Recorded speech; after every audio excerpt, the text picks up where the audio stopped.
At Total Pharmacy Care, we fill your prescriptions and answer any questions about your medications. No distractions and no long lines. Tell your doctor to send your prescriptions to Total Pharmacy Care.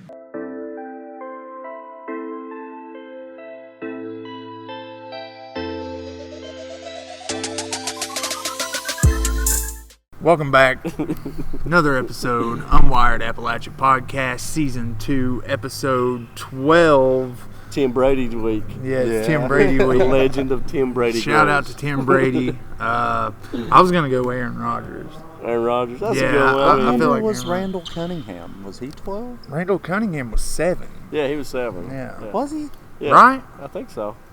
That feels right. I don't know. He had a It bunch of doesn't different jersey numbers. Who Yeah, knows? we're going to go 10. Well, it's Tim Brady, obviously. Tim Brady. Welcome back to another episode. Real quickly, I want to say thank you to our sponsors, Bruce Walters. Bruce Walters has just updated pricing on all their new inventory. So if you are in the market for a new or used vehicle, you should definitely check them out, brucewaltersford.net. We're also brought to you by Nova Pharmacy and Caremore Pharmacy. It's flu season, and the professional pharmacists at Nova Pharmacy and Caremore Pharmacy want you to get vaccinated. Call Joel or Sandy Thornberry today and get vaccinated and stay healthy. Call 606-432-2274 at Nova Pharmacy or 639-2273 for Caremore Pharmacy. If you are looking for quality care for your loved ones, look no further than Presbyterian Homes of Cedar Creek and Good Shepherd of Phelps. Both facilities treat your loved ones with care and respect. They offer therapy, daily activities, exquisite cuisine, and home-like settings to make your family members feel at home. Call to schedule an appointment today at Cedar Creek. Call Jessica Thacker, Trevor's wife. I say that every week. 432-8243. And at Good Shepherd, call 456-8725. Caring for your loved ones is what we do best. It's very well done. I feel like you're rooting for him. Oh, I am. I'm up. waiting for him just to mess up horribly so I can make fun of him. Real quickly, go down to the little lower right-hand corner. Give us a little like. Hit us with a subscribe. We are on all of the social medias at Unwired App. And quickly, a happy 1-year anniversary to us. Yeah. We started this time last year. Yeah, we started about high school playoff time last year. We're a little less terrible than we were then. A little less. For sure. We've added some extra baggage. Yeah, picked up about 100 and what, $1.20? What are you? $1.20? $1.20? I'm just kidding. $1.05. You're at least $1 for it. We picked up a little extra, but you know. I feel like you described me as a female. Good on us for keeping up with this, and shout out to Corey for doing his thing. He does all the work. We got the easy part. Corey Vance behind the camera. Josh Blankenship, staff sports writer for the Appalachian newspapers and regional sports editor. It only took me a year to get it down. Only a year. Randy White. Yeah, you and Tim Brady. And I'm Wes, and we're right in the mix of the high school playoff season. So far, I guess no real big upsets. No upsets so chalk. far. Yeah, I mean, that's what you kind of expected. The first 2 rounds, that's what you get. It's a district play. Mm-hmm. They've already played each other once. They know each other. Maybe a little bit tougher competition, but if you want to kind of start off in that Class A, what we got coming up. Well, Pikeville beats Hazard. And just because that score says 45-12 does not mean Hazard did not show up and play. They showed 100%. Up and played. It was 13-7 at halftime. Hazard came out in the second half, drove down, didn't score the opening drive, but from that point on, you got to give Pikeville credit. Right. They put the pressure on and kept it on and just cruised to the big win. Yeah, and I mean, I don't think I know we give Pikeville a lot of credit. They deserve a lot of credit this year. They deserve a ton of credit. The players and the coaching staff for sure deserve a lot of credit, but we just can't say it enough. Excellent team, loaded with talent, and as well coached as a team comes. And if you've not seen Jackson Hensley on the outside, teams have all kinds of trouble with him. I mean, you got to give it to their guys inside. Matt Compton's one of those kids that doesn't get enough credit. Jackson Mullins doesn't get enough credit. John Collum. He's all over the place, offensive, defense. I mean, we can go on for days and just list these kids, what they're doing. Even a freshman like Carson Wright's coming in, earning some playing time, scoring touchdowns. I mean, they've got talent all over the field. Just a complete team on both sides of the football. Nasty on defense. And, this week they got Nicholas County. And no knock against Nicholas County, but traditionally they're a team that, has been the cross district of Pikeville before with Paintsville, and just have never really been able to hang with the Pikevilles and the Paintsvilles in past. I don't see any difference this year. I know their record's 9-3, but I just think they're a little bit over matched here in this game. Pikeville's got so much talent. It's a tough task going on the road, traveling all that distance, coming into Pikeville, which is not an easy place to play. No, not at all. And then it gets live over there. The student section is nuts. It's crazy. And Harrison Boer and those kids in that student section, you got to get smoke. They bring smoke. They are fun. They add to the game. They add to the atmosphere. That's what it's about. Yeah, it's fun. It's fun to watch them. It's almost as much fun to watch them as it is the game. Yeah, especially with basketball. And then you look at the other Class A team, Paintsville. Yeah, Raceland was a tough team. I mean, Raceland, that is no light win right there. What they did and picked up a 32-18 win over Raceland. I mean, you got to give Joe Chirico and that defense credit. Their defense, I think, forced 4 turnovers. John Walker Phelps had 3 rushing touchdowns. He had a fumble recovery for a touchdown. This team is rolling as well. But doesn't that really sound like the story that it's been all season for Paintsville? And it is. I mean, everything starts with defense for Paintsville. That's what Joe Chirico, kind of builds that program off of. And you got to give the offense credit because when they get opportunities, they make the most of them. They do what they have to do. This week, Williamsburg coming to Paintsville. And the task there is the Williamsburg offense is putting up about 50 points a game. So this Paintsville defense might have its toughest test since Pikeville or I think it's a tougher test than Raceland's offense. But this Williamsburg team, they put up points. Well, and I think most people would, you don't want to assume anything in high school football, and definitely in not high school playoff football. No, we know anything can happen. Not region championship round. I think most local people are rooting for, and we're kind of staring down the barrel at another Pikeville versus Paintsville game. That could happen next week, or it could happen in the state championship, how things play out this year with the RPI. Though? And that's what everybody here's. I know I'm rooting for a Pikeville Paintsville that'd be great. Game because they put on a good show every time. It's a physical game. Both teams compete at the. It's a rivalry. It's a chess match. It's 2 good coaches, 2 good. Athletes all over the field for both teams. Defensive, outstanding defenses on both. It's just a chess match. Well, it's a chess match. 2 schools that are separated by I don't know how many miles, but 30 minutes. Maybe 40 miles apart, 45 miles. And then moving into Class A, Belfry handled business last week. They have Ashland Blazer coming to Pond Creek. This week. I don't know a whole lot about this Ashland Blazer team. I know they got a couple good running backs. One of them's rushed for 1,700 yards, one for 1,200 yards. You look at their record, though, Ashland Blazer. They've got some good wins. So this should be very interesting. Belfry and Ashland used to play a lot more frequently back in the day. But, who knows? I think Belfry at home is tough for anybody. So no offense to Ashland. I hear Belfry's got a couple of good running backs, too. Oh, absolutely. Isaac Dixon. A couple of good ones. And I told you earlier. He's been talking about Peyton Hensley, if you want to just elaborate on that. Dude, I think every time I watch him play, he breaks off a big run. Yeah. And he gets like 10 less carries or 12 less carries a game than both Dixon or Bentley. Well, and what you notice with Hensley, too, is he's the guy that runs between tackles. A lot of times Dixon gets it on the outside. He is, in the Belfry system, he's the most important cog because he's the guy up the middle who's setting out the outside sweeps for Dixon and Bentley and whoever else they want to throw back there. Hey, man, and that kid's got so much energy, like he will straight up run through you. Like I think like pregame, I might even have witnessed him run through a wall once. And you got to give credit to Belfry for that win over Pike Central. Pike Central, they had some injuries. They were a little bit outmanned last week, but to come out in the playoffs and put up 60 points and shut somebody out, you got to give credit to a team like that. They're ready to play. They know playoffs is a whole new season. They're ready for it. And don't ever count this Belfry team out as in the playoffs. This is what they prepare for. And I feel that's what they wait on every season is making it to the playoffs and then putting on their best performances of the year. And our final Kentucky team that we want to talk about is Class 4A Johnson Central. And they got a big task ahead of them this week. They've got Wayne County coming in. Wayne County's got the state's leading rusher who's rushed for over 2,700 yards this season. 47 touchdowns. 47 touchdowns rushing. He's caught 6 more. He has over ridiculous. Over 3,000 total yards. He's the whole offense. 53 total touchdowns. That's unbelievable. He's the whole offense. And Johnson Central has to prepare. And, if I'm any team out in the state in Class 4A, I'm probably shaking my boots unless I'm Johnson Central, who they love to play physical football. Yeah. You're playing into their hands now. Now you have to come here and do that to them. I mean, good luck. Well, and all three, all 4 area teams get home games, which is huge. That's huge.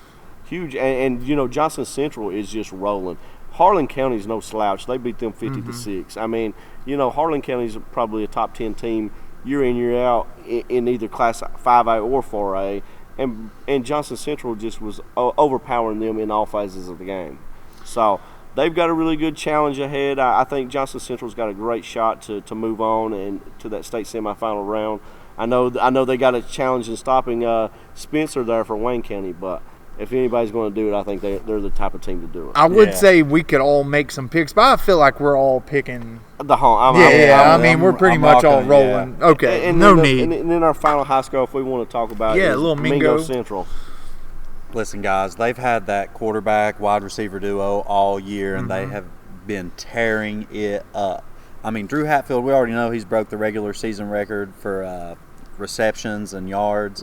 Came really close to breaking the touchdown record. Dalen Gold in the final game of the season, I'm pretty sure it was against Winfield, he put up like 7 touchdowns and 400 yards. That's insane. It's crazy. A tough, 13-10 win last week? Their defense came up huge for them in the first round. I mean, you got to give those guys credit. They've been known for their offense all year, but they won a defensive contest last week. I mean, that's what playoff football is about. And I feel like that's saying a lot. And West Virginia, really shocking. And a West Virginia receptions record.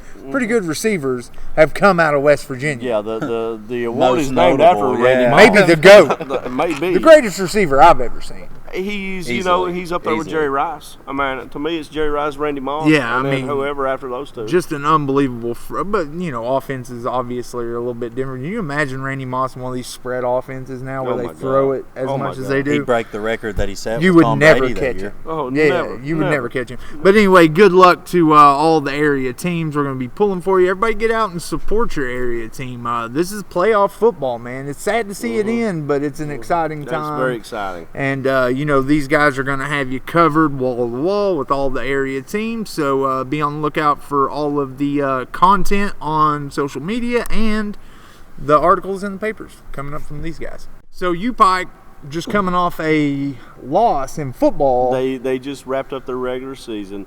Went up to Thomas More. They lost a close game. I think it was 35-28. They finished the regular season 5-5.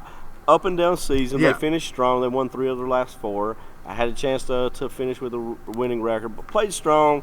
It's tough to win those road games, but we got to give Al Holland a shout out, and Justin Lamb and John DeRosa. That defense was great this year. That run game was very good after losing X in the second game of the season. So just got to give those guys a shout out. What a great season, great guys. They're just building for next year. Yeah, shout out to Al Holland and all those guys working hard, and good season this year. A lot to build on for the future. Yeah, absolutely. A lot of talent. And then moving straight into UPike basketball, this is a team that is just absolutely rolling right now. Rolling. Yeah. Absolutely. They get up and down the floor. They shoot the ball well. They pass well. And they defend well. So there's not really too much bad you can say about this team yet. I mean, that Saturday, I didn't get to see them Friday. You got to see them Friday, and we'll let you, kind of talk about that. But from what I saw Saturday, Simmons played hard, but they just kind of wore them down and overwhelmed them. Simmons got some good athletes. UPike is deep.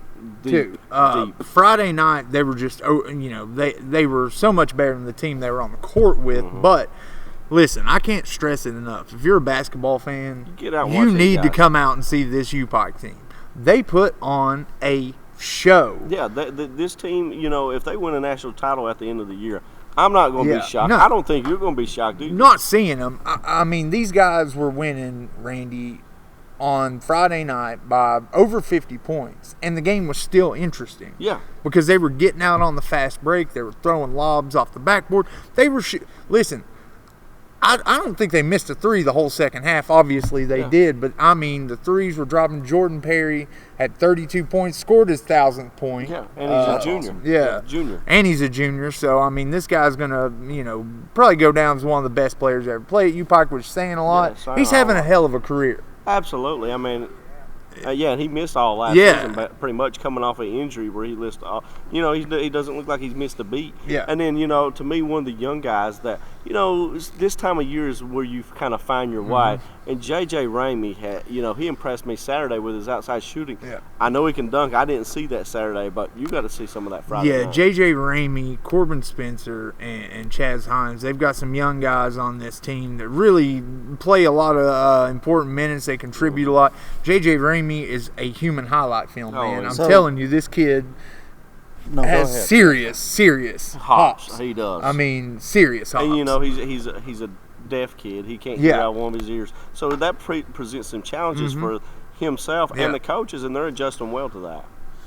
Pretty much what I'm hearing from you guys is not only is UPike going to be interesting to watch as this year unfolds, but maybe like the next couple of years. Yeah. And as long as Kelly's been there, they've been super relevant. Yeah, last year, they're coming off an Elite Eight appearance, and they returned a lot of these guys to this team, so a lot of experience back. Well, and from what I can tell too, you're not going to have a problem with guys getting gassed later on in the season, because I'm telling you, this team plays everybody on the team Friday night scored minus one player. To me, the best thing about it is they all play hard. Yeah, they all get in there. Yeah, that was the thing with Ohio Lancaster Friday night. I mean, these guys were up 60 points. I mean, it wasn't garbage time. Dudes were out there playing hard on defense. They were getting out on the fast break. I'm telling you, come out and see this UPike Bear team, because they really do put on a show. And Kelly Wells has them playing some excellent basketball. That's what Kelly Wells does. Yeah, that's what he does. And then we'll go straight into UK basketball. Good and bad, man. We haven't really talked about it since we missed last week. It was right before the Michigan State game that we kind of left off here. We come out, we get a huge win against Michigan State. We look great. Tyrese Maxey has an unbelievable game. Then we go out. Walter McCarty brings his Evansville team into Rupp Arena. Gets a huge upset. Huge. I mean, and credit to Walter McCarty for that. To me, we were expecting this type of stuff, though. I mean, we expected that. But I mean, that's what freshmen do. I mean, you never know who's going. They still don't know. They don't have defined roles yet. That's right. They still, a great game. They don't know how to put back-to-back games together yet. Another thing that's what they're learning. Yeah, we took a lot of threes and did not make a lot of threes. We haven't shot the three well at all. I mean, we shot it pretty well against Michigan State, but in the game against Evansville and then last night against Utah Valley State, we just didn't shoot it very well.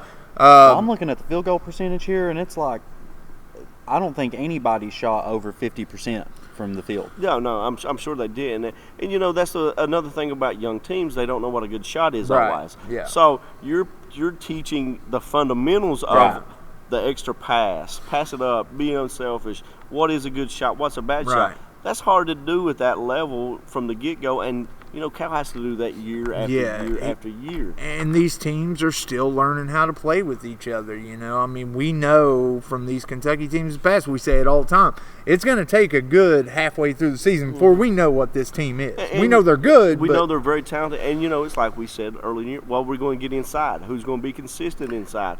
What's that going to be like? A lot of times when you're struggling from shooting from threes because you're struggling inside as well. Yeah. So, if people have to collapse, that opens things up. Right. Well, Nick Richards last night against Utah Valley State, where, huge size advantage. He did have 21 points, 10 rebounds. Nate Sestina had 12 boards, 8 points.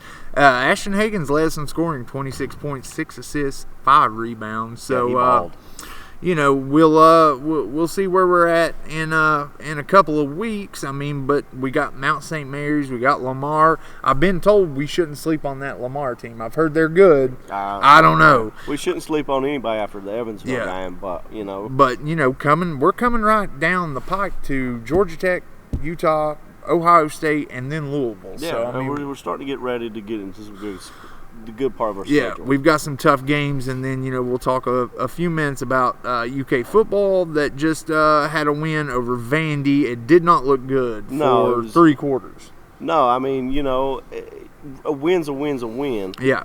But until we can absolutely have a pass game it's going to be tough for this team. Yeah, it's going to be tough. It's a very hard team to watch. It is. Right now, it's a hard team to watch. And one of my takeaways from that game the other night is, Lynn Bowden threw a touchdown the other night, but that could have been a pick six easy. 100%. The DB just did not get that ball. So if that goes the other way, who knows? Luckily, it worked in our favor. And you got to give Kentucky credit. He did go 8 of 10. He did go 8 of 10. He did, but it's not like there was ever a threat. But it's really with Lynn Bowden right now. It's one of those situations, and we've felt this way before. Kind of about Terry Wilson. Every time he lets go of a pass, you're just like, ugh. Yeah. But what do you do? They're finding ways to win with him. They're finding ways to win, and we're one game away from being bowl eligible. Yeah, and that's the UT Martin coming up next at home, and then we got Louisville at home the last game. I think one of the big stories with the football team is the fact that they're finding people to run the ball. Well, they've got to. But their rushing attack I was impressed with Rodriguez in that last game. I thought he ran the ball really well. Well, and some of the young players in the secondary, I think we're going to get bowl eligible unless we just absolutely lose it and get beat by Tennessee Martin and Louisville. As long as we win one of those two games, we'll probably be playing in like the Meineke Car Care or the Boca Raton, one of these ridiculous bowls. But it's a bowl nonetheless. I'll take it. Kentucky's getting bowl eligible, and I think we're going to be very good next year. Yeah, I think it would be a big win for us just to be like if we can win out and we can beat Tennessee Martin and Louisville and get one of those. Even if you win one and you play in the bowl game, I think it speaks a lot to recruits coming in. Hey, this team can find a way to win, whether or not we have a quarterback or not. Yeah, just on talent, we should beat Louisville. But we could say that a bunch of times this year. We've said that a lot this year. Real quickly, we wanted to give a shout-out to a few local players. Dalton Meade for Shelby Valley. Played last week. He had the Liz Frank injury, and it's a bad injury in your ankle where your toes are kind of where they all come together, we're all dislocated. He still played anyway. That's the Cam Newton. Right. Cam Newton set out, 8 games with that injury this year. Dalton Meade played. He's on I did an interview with him this morning. It'll be in Thursday's paper. He came out on a scooter, but he played Friday night and run for 37 yards. I mean, that's an unbelievable story, but it really doesn't surprise me all that much. He has played hurt all year. Yeah, he's that type of kid. Just didn't want to give up on his team, on his teammates, wanted that one final game. Also, Russ Osborne is a kid we always talk about here, an 8th grader up at Valley as well. He got his first official offer the other day. Now, it's from Florida Gulf Coast, which is a club team right now, but in a year or two, they're going to be a D1 school. Right. So, anytime you're an 8th grader and you're starting to get offers, you're doing something right. That's ridiculous. So, that's insane. Shout out to him. He's got a bright future ahead. And I will say, he's starting to, I did another interview with him yesterday. He's starting to become a little savvy when it comes to interviews. So you look forward to that as somebody who does interviews. We like these kids becoming savvy veterans when it comes to interviews. And listen, just shout out in general to the entire Shelby Valley football team. Those guys had a great year. The coaching staff, thanks for letting us come up and do this. The podcast 1 week up there, we got to talk to some of the kids. I mean, they had a great year. Some good players, and Dalton Meade and some of those guys just warriors. Yeah, just. So I'm still waiting for Peyton Blackburn to accept my challenge. We can get that. We can get that going. Yeah, we can say it's bad. Football season's over. We can get that going. Yeah, we can get that going. Then Tug Valley football. Well, we want to give them a shout out too. They finished the season last week. Had a huge year, especially since everyone was counting them out. I mean, even people in their own community, and I mean, it's kind of sad that it results to that. But they lost a lot of players. And they had a first-year head coach in there. So, I mean, it's just really shocking to me that he got them to buy in as quick as they did. And then they go out and they have the year that they had, especially, throwing Ethan Varney in at quarterback and then him tearing it up like he did. I mean, you can't. To me, what I was most impressed about that Tug Valley team is the last 3 to 4 weeks of the regular season, almost every game was a must-win for the playoffs. And they showed up every week. Now, they were a little bit outmanned in the first round playoffs against Williamstown. But, they showed up and they fought hard. I mean, nothing to hang your hats on there. I mean, congrats to those guys. Fun reading about those teams. Fun seeing all the photos, the videos. Great stuff Josh got from over there from those guys. Just a great year for those. Yeah, and there's going to be lots more coming up. These guys are, right in the middle of one of the craziest times of year with football playoffs, basketball coming up. So it's We getting got ready to all get mountain football stuff Yeah, coming all as mountain well, football will be coming up too. So again, shout out to Dalton Meade, Russ Osborne, Tug Valley football, and then just very quickly, Bengals stay no win, so that's good. But Tua is hurt. That's what everybody's always concerned about with Tua. How is he Banking going to on hold Burrow. up? this baby. one's bad though. Did you This see? I one's mean, that was bad. an ugly. It might be one of those career, ending injuries. I mean, I hope not, but Yeah, let's hope who not. knows? Seems And fun to watch, at this man. point- I mean, some of the stuff you read on that injury, it's a bad injury, and those hip injuries are yeah, they're nothing to bad. joke about. They're bad, and we'll just go real quickly around the room. Do the Bengals win a game this year? I think we get one. I hope not, but I think we get one somewhere. I think y'all pull one out. Corey says yes. Man, And speaking of that, I'm gonna go up and watch them play Tim Brady next month. Tim Brady, yeah. we'll Well, go that see should them be play. a good one to go to. Maybe they'll get a win against Tim Brady. I don't know. I'm gonna say no, man. I hope they keep rolling. I hope they go. Well, we And got that a hurts. 2-game lead in that. Every other team in the NFL has won at That's least 2 true, games, which so. is shocking because the Redskins stink. Miami. The Dolphins stink. They won 2 in a row, They though, did. right? They did. They won 2 in a row now. Before the season started, we thought Oakland was going to. I thought Oakland was going to be either the worst team or one of the. They're in the play.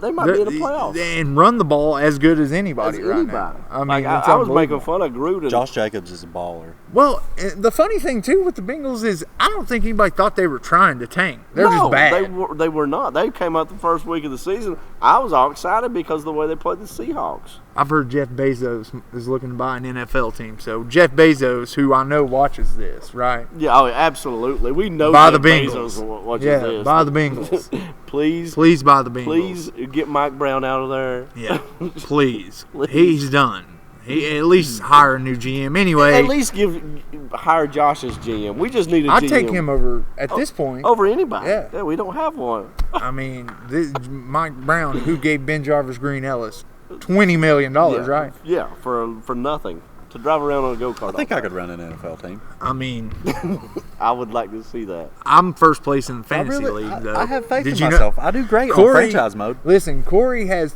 like 200 more points than anybody else in the league, and somehow I ended up in first place after this week. So shout out to me on that. I feel like Shout out to me. Yeah, credit to me for that.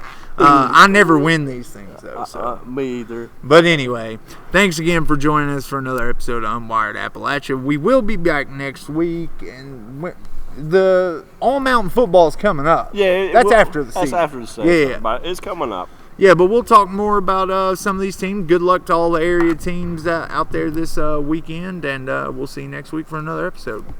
Don't.